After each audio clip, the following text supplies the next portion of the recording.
Guys હવે આપણે રશિયાની સિરીઝ ચાલુ કરી રહ્યા છીએ. એની અંદર આપણે જોઈશું આપણે કેવા ઓર્ડરમાં જઈ રહ્યા છીએ. તો ફર્સ્ટ ઓફ ઓલ સસ્તાથી બધા કરતા સસ્તામાં સસ્તી યુનિવર્સિટી અને બધા કરતા મોંઘામાં મોંઘી university means lowest price two highest price આપણે યુનિવર્સિટીના જોઈશું. એવી રીતે આપણે આ સિરીઝ લઈ રહ્યા છીએ. તો બધા કરતા સસ્તામાં સસ્તી રશિયાની યુનિવર્સિટી કઈ છે અગર તમારે એમબીબીએસ કરવું હોય તો એ છે Amur state medical academy. First of all આ એક એકેડમી છે. હવે આપણે આની વાત કરીશું આ રહ્યા પોઈન્ટ્સની. પછી તમે એટલાસ્ટ તમને ખબર પડી જશે આ યુનિવર્સિટી સિલેક્ટ કરવી જોઈએ, તમારા માટે સુટેબલ છે કે નહીં, અને તમારે એડમિશન લેવું તો કોને કોન્ટેક્ટ કરવું જોઈએ. તો ચલો આપણે ચાલુ કરીએ. First of all about university status અને એસ્ટાબ્લિશમેન્ટની વાત કરીએ.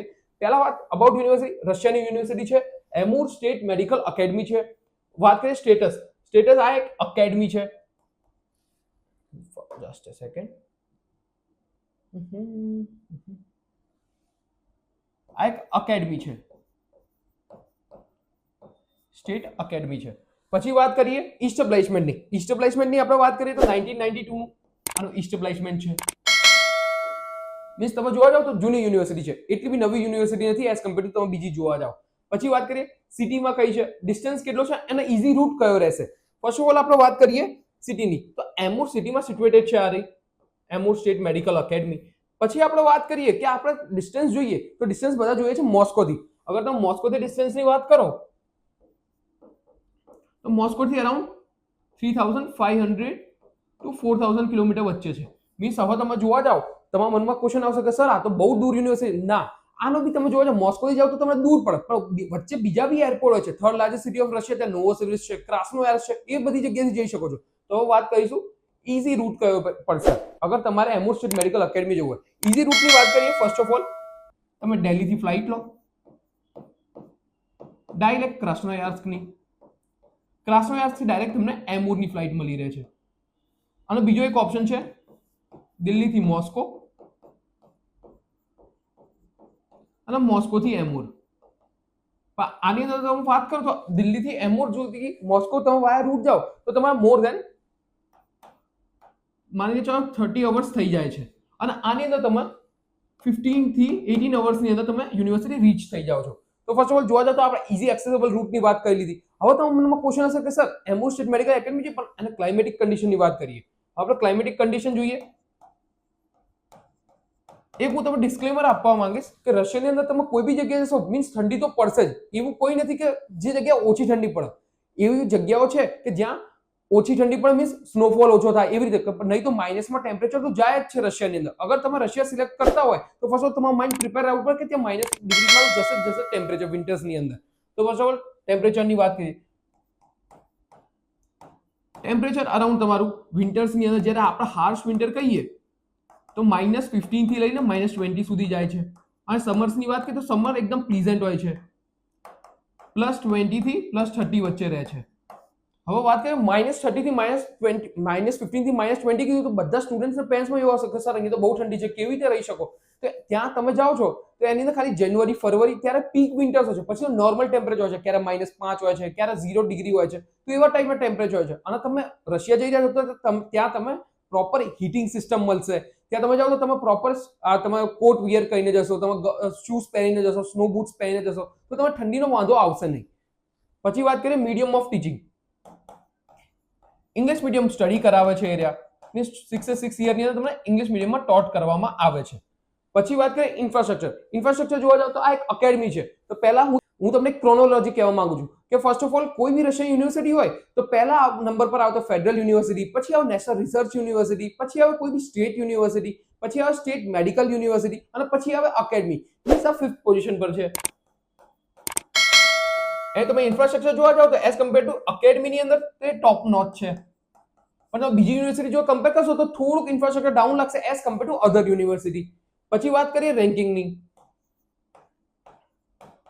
આ જે રેન્કિંગ છે આ ક્યારેય ડિફાઇન નથી કરતા યુનિવર્સિટી સારી છે કે ખરાબ છે. આ વસ્તુ તમને કહેવા માંગુ છું. પણ આ તો ખાલી આપણે એક આપણું જસ્ટ રેફરન્સ રહી શકીએ કે આ યુનિવર્સિટી જઈએ છીએ તો આનો વર્લ્ડ રેન્ક અને સ્ટેટ રેન્ક શું છે.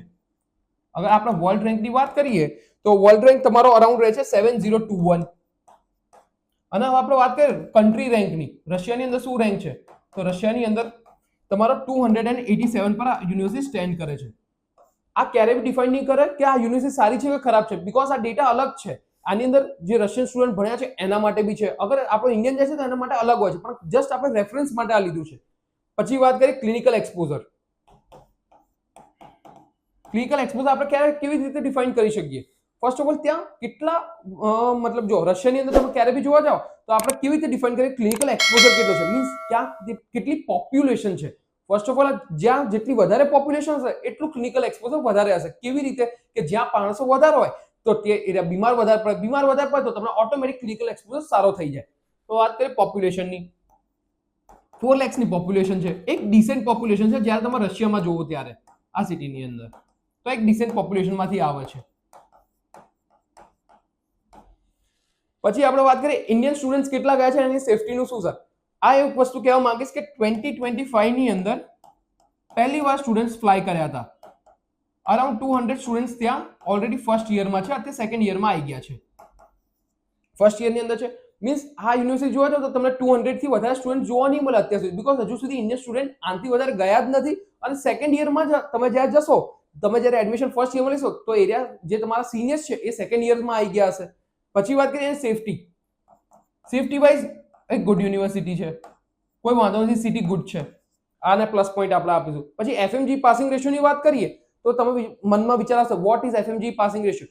જે સ્ટુડન્ટ્સ પર્ટિક્યુલર યુનિવર્સિટીથી એમનું એમબીબીએસ કમ્પ્લીટ કર્યું અને ઇન્ડિયા આવીને એક એફએમજી નામની એક્ઝામ આપવી પડે છે જેનાથી તમને licence to practise in India મળે છે, કે તમારું જે એમબીબીએસ નું લાયસન્સ છે એ તમે હવે ઇન્ડિયામાં આવીને પ્રેક્ટિસ કરી શકો છો. તો એફએમજી જે પાસિંગ રેશિયો છે એ અત્યારે 0 છે. તો સર તમે કહેશો કેમ 0 છે? બીકોઝ મેં તમને પહેલા જ કીધું કે હજુ સુધી જે સ્ટુડન્ટ છે એ તમે જ્યારે જશો ત્યાં સેકન્ડ યરમાં આવશે, મીન્સ હજુ કોઈ થર્ડ યરમાં નથી, ફોર્થ યરમાં નથી, ફિફ્થ યરમાં નથી અને સિક્સ્થ યરમાં નથી. તો એના માટે હજુ સુધી કોઈ સ્ટુડન્ટ એફએમજી ની એક્ઝામ નથી આપી અને અત્યારે જે સ્ટુડન્ટ આવવાના છે એ કોઈ એફએમજી એક્ઝામ નહીં, એ આપવાના છે નેક્સ્ટ, એ તમને ખબર જ હશે, નેશનલ એક્ઝિટ ટેસ્ટ આપવાના છે. એના પછી આપણે વાત કરીએ છીએ હોસ્ટેલ કન્ડિશન. હોસ્ટેલ કન્ડિશનની વાત કરીએ તો એમઓ સ્ટેટ મેડિકલ યુનિવર્સિટી તમને ગવર્મેન્ટ હોસ્ટેલ આપે છે, ગવર્મેન્ટ હોસ્ટેલ છે, એક પ્લસ પોઈન્ટ છે. અને 15,000 ની અંદર તમને પર એનમ ફીસ છે. વાત કરો 15,000 ની અંદર તમારે બધી વસ્તુ આવી ગઈ, મીન્સ અંદર તમારું બેડિંગ આવી ગયું, બેડ્સ આવી ગયા, તમારું પાણીનું બિલ, તમારું લાઇટ બિલ, બધી વસ્તુ આવી ગઈ. 15,000 પર એનમ ની વાત કરી રહ્યો છું દોસ્તો. હું ખાલી તમને એવું નથી કે પર મંથ આપવાના છે, આ આખા વર્ષના છે. મીન્સ ગવર્મેન્ટ યુનિવર્સિટી છે, ગવર્મેન્ટ હોસ્ટેલ છે, તો તમે આ વસ્તુ સારી આવે છે, આને આપણે પ્લસ પોઈન્ટ આપીશું. પછી આપણે વાત કરીએ બજેટ કેટલું રહેવાનું છે સર, કે હું કોઈ બી સ્ટુડન્ટ્સ અને પેરેન્ટ્સના દિમાગમાં એક જ ક્વેશ્ચન આવે છે કે સર મારે વધારે પૈસા ખર્ચવા નથી, તો હું તમને વાત કરીશ કે આનું બજેટ કેટલું છે. તો આપણું પર સેમેસ્ટર તમારું બજેટ જાય છે, પર સેમેસ્ટર તમારું 1,15,000 રૂબલ્સ પર સેમેસ્ટર. આ તમે જોવા જાવ તો મેં એક સેમેસ્ટરની ફીસ લખી છે. અગર તમે 6 વર્ષનું તમે જોવા જાવ તો 6 યરની અંદર ટોટલ 12 સેમેસ્ટર હોય છે. તો હું આના ઇન્ટુ 12 કરી દઉં તો તમારું ટોટલ બજેટ આવશે, તમારું ટોટલ બજેટ આવશે 13,80,000 ની અરાઉન્ડ. તો આટલી અંદર તમારો આખા તમે 14 lakhs ની અંદર તમારું એમબીબીએસ કમ્પ્લીટ કરી શકો છો એમોર સ્ટેટ મેડિકલ એકેડમીમાંથી. હવે આપણે વાત કરીએ બજેટ, તો તમે જોયું બધા સસ્તામાં સસ્તી યુનિવર્સિટી છે રશિયાની. પછી આપણે વાત કરીએ આનો એડવાન્ટેજ અને ડિસએડવાન્ટેજ. આ બધી વસ્તુ મેં સમજાઈ, તો હવે આના ઉપર તમને જ ખબર પડી ગઈ હશે આના એડવાન્ટેજ શું છે અને ડિસએડવાન્ટેજ શું છે. તો બી હું મારા તરફથી કહું છું કે મારા તરફથી આ યુનિવર્સિટીમાં શું એડવાન્ટેજ આપી શકીએ, શું આપણે ડિસએડવાન્ટેજ આપી શકીએ. ફર્સ્ટ ઓફ ઓલ આપણે એડવાન્ટેજની વાત કરીએ. First of all government university છે, અગર ઇઝી એક્સેસિબલ રૂટમાં આવે છે, ક્લાઇમેટિક કન્ડિશન નોર્મલ છે, WHO થી રિકોગ્નાઇઝ છે, મીડિયમ ઓફ ટીચિંગ ઇંગ્લિશ છે, ગુડ.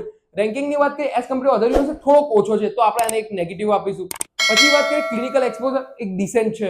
પછી વાત કરીએ ઇન્ડિયન સ્ટુડન્ટ્સ, આ હું તમને કહીશ થોડુંક એનો માઇનસ પોઈન્ટ છે, બીકોઝ અત્યાર સુધી એટલા બધા સ્ટુડન્ટ્સ ગયા નથી એના માટે. પછી એફએમજી પાસિંગ એને બી અત્યારે હું બિગ નો કહીશ, બીકોઝ હજુ સુધી કોઈ સ્ટુડન્ટે એક્ઝામ આપી નથી તો એનો અત્યારે રિઝલ્ટ 0 છે. હોસ્ટેલ કન્ડિશનને હું યસ આપીશ 110%, બીકોઝ ગવર્મેન્ટ હોસ્ટેલ રશિયામાં મળવી બહુ મુશ્કેલ છે અને આ બજેટની અંદર તો બહુ સારું કહેવાય છે. મેસ ત્યાં અવેલેબલ છે, તમે સેલ્ફ કુક બી કરી શકો છો અને તમારે મેસ ફૂડ લેવું હોય તો તમે મેસનું ફૂડ બી લઈ શકો છો. બજેટ બિગ યસ, બરાબર, સસ્તામાં સસ્તી યુનિવર્સિટી. હવે આપણે ડિસએડવાન્ટેજની વાત કરીએ. ડિસએડવાન્ટેજ મોટામાં મોટો એ જ છે કે એફએમજી પાસિંગ રેશિયો 0 છે. પછી આપણે જોઈએ રેન્કિંગ ઠીકઠાક છે, તો કઈ આ બે જ મને નેગેટિવ દેખાય છે, બરાબર. હવે આપણે વાત કરીએ કન્ક્લુઝન. સર હવે ડોક્ટર દેવ પટેલ શું કહે છે કે તમારે યુનિવર્સિટી સિલેક્ટ કરવી જોઈએ કે ના કરવી જોઈએ, તો એના માટે તમને મને કોલ કરવો પડશે, તમારું કન્સલ્ટેશન બુક કરવું પડશે. પછી આપણે તમારા હિસાબથી તમારા જે રીઝન છે કે સર મારો આ રીઝન છે પર્ટિક્યુલર, એના માટે તો પછી હું તમને વાઇફરગેટ કરીને આપીશ. અગર હું અત્યારે કહી દઉં કે આ યુનિવર્સિટી જતા નહીં, તો આ વસ્તુ સારી નથી. કેમ સારી નથી અને કેમ તમે જોવા જાઓ આ વસ્તુ હું તમને ના કહી શકું કે આ યુનિવર્સિટીમાં તમે જાઓ કે ના જાઓ, બીકોઝ હજુ મને તમને ખબર નથી કે તમારું બજેટ કેટલું છે, તમારો સ્પેન્ડિંગ પાવર કેટલો છે, તમે આ યુનિવર્સિટી શું એક્સપેક્ટ કરી રહ્યા છો. તમારે રશિયા જવું છે તો તમે શું એક્સપેક્ટ કરી રહ્યા છો. તો પર્ટિક્યુલર માણસ માટે પર્ટિક્યુલર યુનિવર્સિટી સિલેક્ટ કરવી પડે છે, મીન્સ કસ્ટમાઇઝેશન કરવું પડે છે હરેક પેરેન્ટ્સ માટે, હરેક સ્ટુડન્ટ્સ માટે. એના માટે થઈને હું તમને અત્યારે હું નહીં કહું કે તમારે યુનિવર્સિટી સિલેક્ટ કરવી જોઈએ ના કરવી જોઈએ. તો એના માટે તમે મને કોન્ટેક્ટ કરો, તમે તમારી ડિટેલ્સ ફિલ કરો, પછી હું એના ઉપરથી તમને કહીએ કે તમારી યુનિવર્સિટી સિલેક્ટ કરો કે ના કરો. અને મિત્રો તમને આ વિડીયો સારો લાગ્યો તો તમે તમારા દોસ્તો શેર કરજો, તમારા પેરેન્ટ્સને મોકલજો, તો એમને એક અવેરનેસ ફેલાય. ડાયરેક્ટ તમે ભેડ ચાલમાં ના ચાલો કે આ મારો ફ્રેન્ડ ગયો છે તો હું બી જતો રહું. આવું ક્યારે બી ના કરતા. તમે પહેલા વિચારો, કેમ કે આ જે ડિસિઝન છે આ બહુ બિગ ડિસિઝન છે કે તમે કોઈ યુનિવર્સિટી સિલેક્ટ કરી રહ્યા છો, કોઈ કન્ટ્રી સિલેક્ટ કરી રહ્યા છો. તો એના જ માટે તમે અત્યારે અમારી એક્સપર્ટ ટીમનો તમે કોન્ટેક્ટ કરી શકો છો આ વસ્તુ માટે. તો એના માટે થેન્ક યુ.